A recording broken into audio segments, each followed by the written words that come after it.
로마서 11장 33절에 36절의 말씀, 만물이 주님께로부터 나온다. 또 주로 말미암는다. 시작, 과정, 또 주님께로 돌아간다. 결국에 관한 그런 그 말씀입니다. 이 말씀은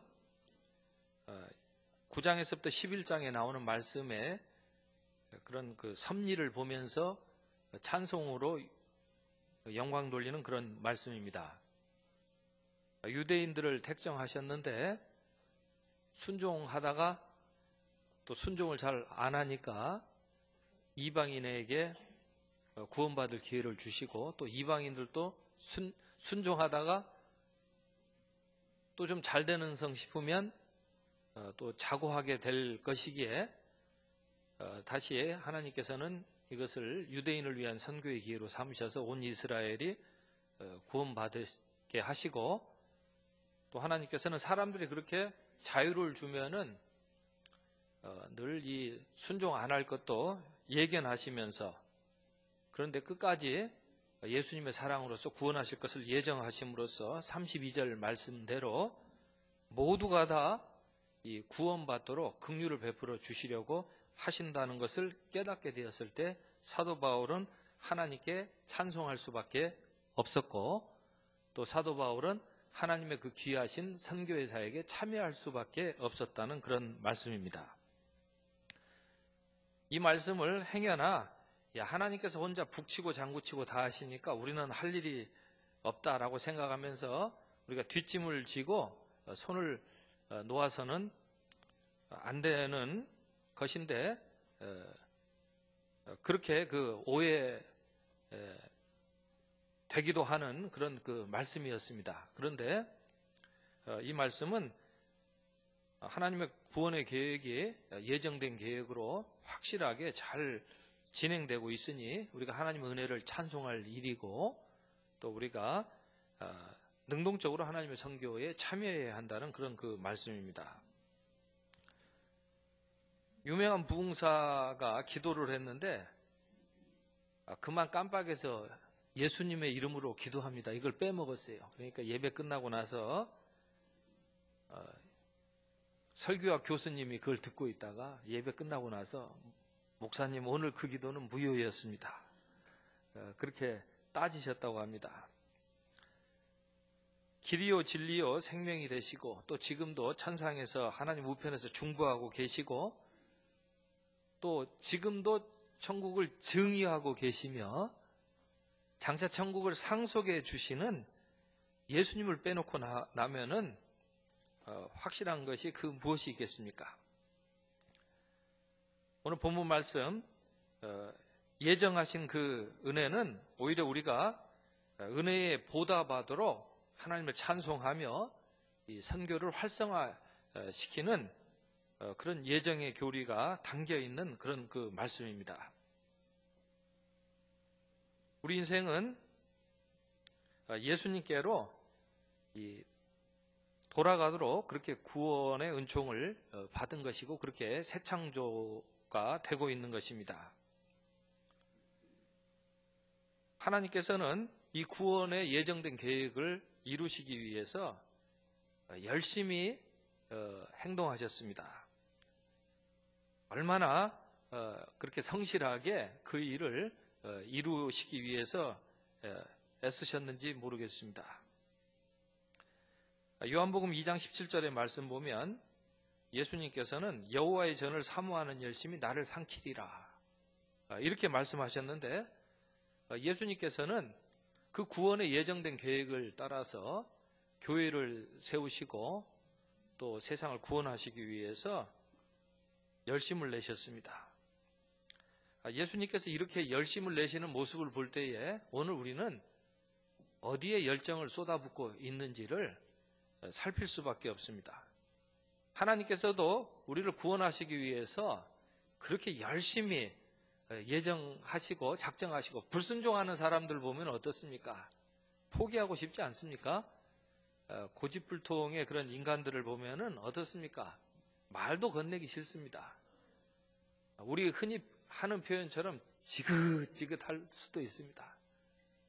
또 뭐 조금이라도 진전된 모습이 보이면은 괜찮은데 그런 모습이 나타나지 않고 다시 그 반복적인 그런 그 행태가 재발되는 것을 볼 때에 손을 놓고 싶은 그런 마음이 생길 텐데, 그러나 하나님께서는 그런 이 불순종의 인간의 본성이 우죽순처럼 번지는 그런 현장 앞에서도 한번 작정하시면, 내가 이 사람들을 어떻게 하든지 구원해 보겠다 작정하시면 그 계획을 반드시 성취하시고 또 성실하게 열심을 이루시면서 그렇게 시행하시는 그런 하나님이 되시는 것입니다. 그런 하나님을 배울 때에 우리는 그 하나님의 은총을, 그 은총의 하나님을 찬송할 수밖에 없는 것입니다. 오늘도 우리의 찬송이 성실하게 구원의 계획을 예정하신 대로 이루신 주님을 찬송하는 그런 찬송이 되기를 원합니다. 또 우리가 그 찬송을 하면서 주님께서 이런 귀한 일을 하시는데 내가 손 놓고 있을 수만은 없다. 이 말씀을 읽으면서 주님이 다 하시니까 주님이 알아서 하십시오. 주님이 북치고 장구치고 다 하시니까 주님이 알아서 하십시오. 라고 얼마든지 주장할 수 있을 것입니다. 그러나 그것은 불순종하는 사람들이라 그렇게 얘기하는 것이지, 순종하는 쪽으로 예수님을 바라보면서 돌아온 회심한 성도들은 그렇게 감히 말할 수 없는 것이죠. 주님께서 그렇게 열심히 모든 것을 아끼지 아니하시고 내려놓으시고 그렇게 수고하시면서 우리 구원하시려고 사랑 베푸시는 모습을 보니까 나는 아무 공로 없지만은 그래도 나도 주님의 그 복음을 그래도 알리기를 원합니다. 내가 주님께서 그렇게 열심히 우리를 위해 사랑 베푸시는 것에 대해서 내가 증인되기를 원합니다. 우리가 이런 이 선교에 능동적으로 또 참여할 수 있게 하시는 그런 말씀이 이 본문의 말씀이라는 것입니다. 사도 바울은 나는 주님께로 돌아가고 싶다고 늘 그렇게 소원을 가졌습니다. 나는 즉시 주님께로 돌아가고 싶습니다. 그러나 주님이 만류하시는 거예요. 너까지 오면 어떡하냐? 네가 거기 있어서 너라도 찬송해야 될 것 아니냐? 네가 찬송해야 딴 사람이 찬송이 뭔지를 알 것 아니냐? 네가 거기 있어서 그래도 내가 누군지 알려줘야 될 것 아니냐? 너까지 오면은 누가 복음이 뭔지 누가 알겠냐? 사도 바울이 나 주님께 돌아가고 싶지만 내가 주님 뜻 받들겠습니다 하고, 그래서 오늘 여기 찬송을 기록한 겁니다. 그리고 내가 주님의 선교에 내가 참여하고 싶습니다. 내가 일평생 그렇게 참여하고 주님 앞에 가기를 원합니다 하고 노후를 그렇게 보냈다는 사실을 우리가 기억했으면 좋겠습니다. 우리 그리스도인의 노후 관리 어떻게 준비해야 되는 것입니까? 화려한 나의 이 과거의 시절을 다 남기려고 합니다. 요즘은 20대들이요 무슨 바람이 났는지 자기들 제일 예쁜 모습을 사진을 찍으려고 그래요. 왜 사진 찍냐 그랬더니 나중에 나이 들어서 그거 보고 위안을 삼으려고 그래요. 내가 이렇게 예뻤던 적이 있다. 그러나 믿는 사람들은 그렇게 노후 준비하고 살지 않았다는 사실을 우리는 기억해야 할 것입니다. 예수님께로 돌아갈 것을 바라보면서 살았던 것을 우리는 기억해야 되는 것입니다. 우리가 예수님께로 돌아가는 인생인데 예수님을 바라보면은 우리의 영이 늘 새로워지는 것입니다. 주님의 이 성실하심이 정말 대단하고 주님의 인자하심이 어떻게 보면 내가 살아온 인생보다 더 낫구나. 시편의 그런 그 시인의 찬송처럼 우리는 주님의 그 인자하심과 그 사랑을 찬송하게 되는 것입니다.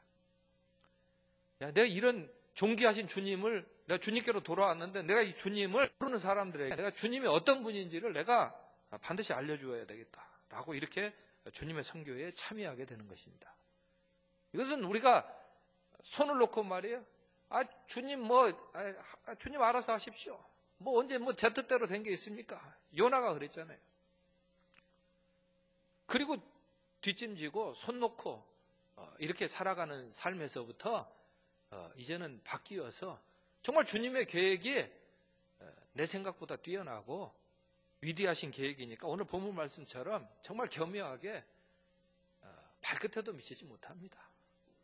주님의 계획을 우리는 정말 아무리 인간적인 머리로 짜내고 우리가 뒤쫓아가려고 해도 알지 못합니다. 라고 이렇게 고백하면서 드리는 것이 우리의 찬송입니다. 또 선교, 전도 다 나서신 분은 알겠지만은 우리의 생각 가지고 우리의 방법 가지고 되는 것 같지만 주님께서 그것을 사용하실 뿐이지 주님의 방법으로 되고 주님의 능력으로 되는 것입니다. 에도니람 저드슨 선교사님, 버마의 사도라고 불리는 멋진 선교사님이십니다. 예수님 믿기 전에는요, 친구랑 경쟁하는 것으로 살았습니다. 저 친구 어떻게 될까? 시시껄렁한 이야기죠. 일평생 되뇌어봐야 의미도 없는 이야기입니다. 저 친구 어떻게 될까? 이게 뭐 그렇게 중요합니까? 사도 요한이 그런 질문을 했잖아요. 저 친구 어떻게 됩니까? 나는 어떻게 됩니까? 예수님 믿고 나서 삶이 바뀌었습니다. 거두절미하고 내가 어떻게 하든지 주님의 찬송이 되겠다. 내가 선교하겠다. 그리고 선교훈련 열심히 받고 버마에 가서 아내와 함께 선교를 합니다. 내가 복음 전할 수 있을까? 그 복음을 전했는데 놀라운 일이 생겼습니다. 거기 있는 사람들이 와서 예수님이 누구냐고 가르쳐달라고 하는 거예요. 그때 깨달은 거예요. 야, 내가 내 동네에서 가만히 있었으면 이런 일을 내가 보지 못했을 텐데, 그럼 나는 그래도 배 한번 타고 와가지고 내가 여기 와서 이렇게 복음 전하니까 정말 하나님이 구원받게 하시는 사람을 불러주시네. 근데 자기는 말을 잘 못해요. 내가 말로 전해가지고는 이 사람들을 설득시킬 능력이 없어요. 실력이 없어요. 하나님, 내가 성경 말씀 번역해가지고 그거 이 사람들을 읽게 하는 게 좋겠습니다 하고 성경 말씀 번역을 하기 시작합니다. 그런데 그때 영국이 버마를 침략을 해가지고 바로 적으로 간주되어서 감옥에 갇히게 되는데 발도 펴지 못하고 인간 이하의 취급을 받습니다. 오물과 같은 감옥에서 오래 지냅니다. 그런데 이 머릿속의 생각은 늘 예수 그리스도에게 고정이 되어 있습니다. 예수 그리스도의 복음에 고정이 되어 있습니다. 딱 한 가지밖에는 생각을 하지 않습니다. 내 성경책 써야 되는데. 집에 가택수색이 들어옵니다. 아내가 이런 생각을 갖습니다. 다른 건 다 뺏겨도 좋은데 이 성경책, 남편이 지금까지 이 번역한 성경책은 빼앗길 수 없습니다. 베개 속에 넣습니다. 감사하게도 하나님께서 그것을 보존하여 주셨습니다. 그리고 풀려났습니다. 협상이 돼서 풀려났는데 놀라운 일이 생겼습니다. 수십 명이 세례를 받게 되었습니다. 우리는 뭐 한 게 없는 것 같은데 그래도 주님의 선교에 끼어서 능동적으로 찬송하고 그래도 해보겠다고 안간힘을 쓰는 것을 통하여서 하나님은 역사하시는 것입니다. 그리고 나서도 나는 성경책 써야 되겠다. 실명 위기에 거의 다가갈 정도로 집중을 해서 번역을 했습니다. 그 과정도 병도 얻었습니다. 목으로는 말은 더 못할 정도 되었습니다. 목에 심각한 혹이 생겨서 말도 못합니다. 그런데도 23년 만에 1840년에 성경의 전권을 버마어로 번역하기를 끝마치고 우리 인간적으로는 애석하게도 주님께로 돌아가셨습니다. 그런데 그분이 주님께로 돌아가신 때에 버마족과 꺼잉족 교회가 63개나 세워져 있었다는 것입니다. 우리 인간의 자유의지는 어디로 돌아가야 하는 것입니까? 그것은 주님께 반항하는 것으로 귀결지어져야 되는 것입니까? 그것은 어쩌면 유대교의 교리일 수도 있고 그것은 어쩌면은 무하마드가 만들어냈던 교리일 수도 있습니다. 그 사람들은 성경을 반쪽만 보았습니다. 인간이 불순종한다는 것만 보았습니다. 인간이 얼마나 꼴불견 인가하는 것만 보았습니다. 이 무하마드라는 이 선지자라고 자청했던 사람은 이스라엘 백성들이, 유대인이 자기를 환영할 줄로 생각했습니다. 내가 하나님의 선지자인데 내가 너희 하나님 말씀 잘 들으라고 말하면 너희가 나 환영할 줄 알았는데, 유대인들은 세례 요한 이후에 선지자가 안 올 것이라고 생각했기 때문에 무함마드를 선지자로 인정을 안 했습니다. 주 7세기경에 이제 이슬람 종교를 창시하게 되지 않습니까? 600년 이상이 지난 때였습니다. 그러니까 이 무함마드가 막말을 쏟아냈죠. 이 유대인들은 대먹지 못한 사람들이다. 처음에는 포섭하려고 그랬습니다. 회유하려고 했습니다. 나중에는 이 성경 나온 것을 반쪽만 인용해가지고 너희는 불순종자다.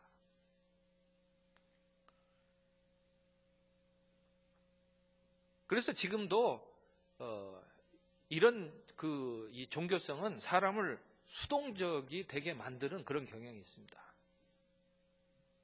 너네 그 인간의 그런 의로움을 스스로 드러내야 한다. 그러면 사람이 얼마나 위축이 되겠습니까?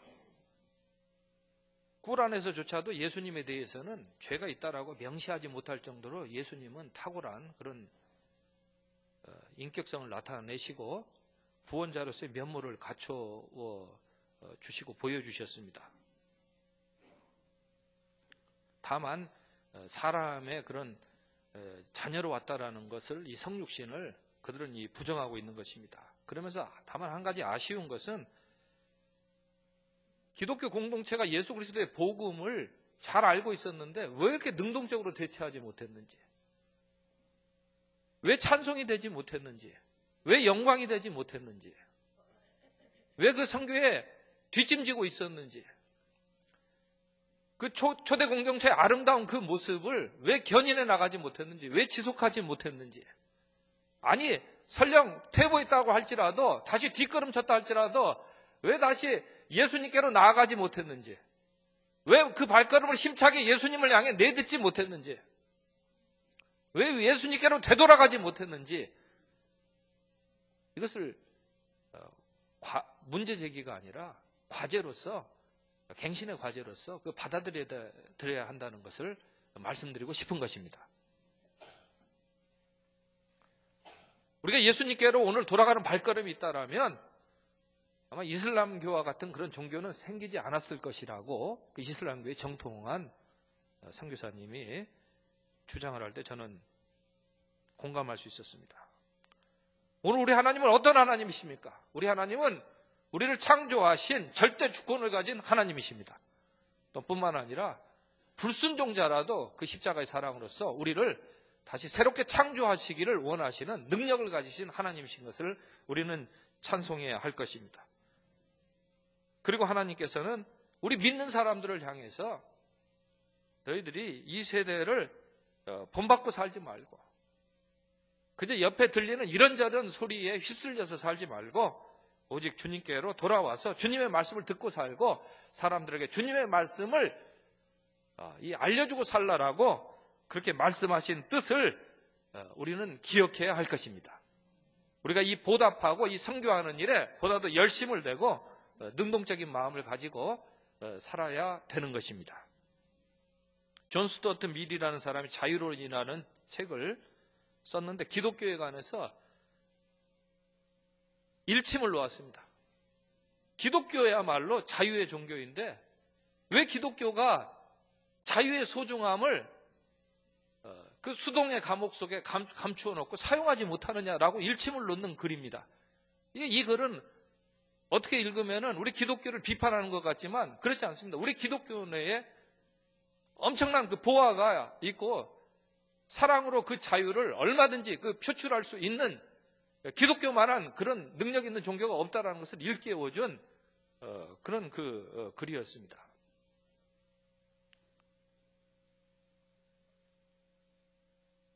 그래서 좋은 것일수록 그 글에서는 반대가 많고 좋은 것일수록 그것에 대해서 못하도록 하는 그런 일들이 많이 생겨나는데 그런 일들에 대해서 우리가 연연하거나 개의치 말아야 할 것을 깨우쳐주는 그런 글이었습니다. 이런 내용입니다. 우리는 십계명을 주님의 말씀으로 알고 받아들입니다. 그러나 이 십계명이 우리가 주님 앞에 나아가지 않으면 주님의 우리가 말씀으로 받아들이질 않습니다. 다시 말해서 십계명의 말씀이 우리 안에는 아무런 상관이 없는 마치 죽어 있는 그런 그 소문처럼 그저 스쳐 지나가는 것으로 끝나버린다는 것입니다. 그러면서 기독교인들이 왜 그렇게 사느냐는 것입니다. 여기서 주기도문을 그렇게 우리가 암송을 하는데, 여기서 우리가 그렇게 사도신경을 암송을 하는데, 그것이 정말 우리의 삶 가운데서 초대교회 공동체 성령 충만했을 때에 예수님께로 돌아가서 그 엠마오의 제자들이 다시 예수님께로 돌아가고 그 다음에 예루살렘으로 돌아가지 않습니까? 예루살렘이나 공간으로 돌아가는 것이 먼저가 아니고 예수님의 그 생생한 말씀, 예수님의 생생한 그 십자가의 자리로 돌아가는 것이 우선인데, 여기로 돌아가서 예수님께서 말씀하신 대로 그 살아있는 것처럼 사는 것, 그러한 자유를 누리고 살아야 되는데, 이것이 다 마치 죽어있는 것처럼 그렇게 되어버렸다고 그렇게 일침을 놓는 그런 글이었습니다. 그러면서 기독교의 신조 중에 도대체 살아있는 것이 무엇이냐라고 반문하는 것입니다. 일용할 양식을 주신다고 기도를 하는데 그게 살아있냐 이거예요. 어떻게 주님의 말씀보다 하위에 있는 신조지요? 또 주님보다 더 하위에 있는 주님의 말씀이죠. 주님이라는 인격체, 주님의 존재, 하나님에 비하면 주님의 말씀은 거기에 부합된 그런 내용일 것입니다. 또 그것을 가지고 우리가 믿는 사람이 교리로 만들고 신조로 체계화시켰으면 그건 교리가 되는 것이죠. 그런데 어떻게 이것이 그렇게 우습게 무시되냔 말이에요. 어떻게 이것이 무시된다는 뜻은 뭐냐면 옆에 사람이 가져와서 말한 것보다 이게 더 값어치가 없이 되냔 말이에요. 도대체 기독교인들은 자유를 어디다 쓰냔 말이에요. 선택의 자유가 있는데 기독교인들은 도대체 무엇에 열정을 내느냔 말이에요. 예수님께로 돌아가고 있느냔 말이에요. 아니면 세속을 바라보고 있느냔 말이에요. 옆에 소문이 그렇게 크게 들리냔 말이에요. 찌라시 수준에 그렇게 우리는 목숨을 거냔 말이에요. 그러나 세상 사람들도 그것은 값어치가 없는 것이기 때문에 공격도 안 한다는 거예요. 그러면서 이 사람이 이런 이야기를 합니다. 역사상 가장 공격을 받고 가장 모욕을 받고 가장 수치를 받고 가장 그것을 무력화시키려고 시도가 되었던 것은 예수 그리스도의 복음이라는 사실을 역설적으로 전해주고 있는 것입니다. 안타깝습니다. 이것을 우리가 알았어야 되는데 세속의 글을 통해서 우리가 듣고 있다라는 사실이 서글픈 사실이 되지 않도록 오늘 우리가 무엇을 붙들어야 될 것이며 무엇으로 살아야 될 것인지를 깊이 생각할 수 있었으면 좋겠습니다. 유치원생을 데리고 경찰서를 이제 견학을 갔습니다. 유치원생이 거기 보니까 수배범의 그 전단이 붙어 있습니다. 현상금 500만 원. 폭력. 유치원생이 경찰관한테 물었습니다. 여기 이 사람이 이 사진이 여기 왜 붙어 있어요? 경찰관이 갑자기 대답할 말이 없는 거예요. 그래서 솔직하게 대답했다면 나도 모르겠다.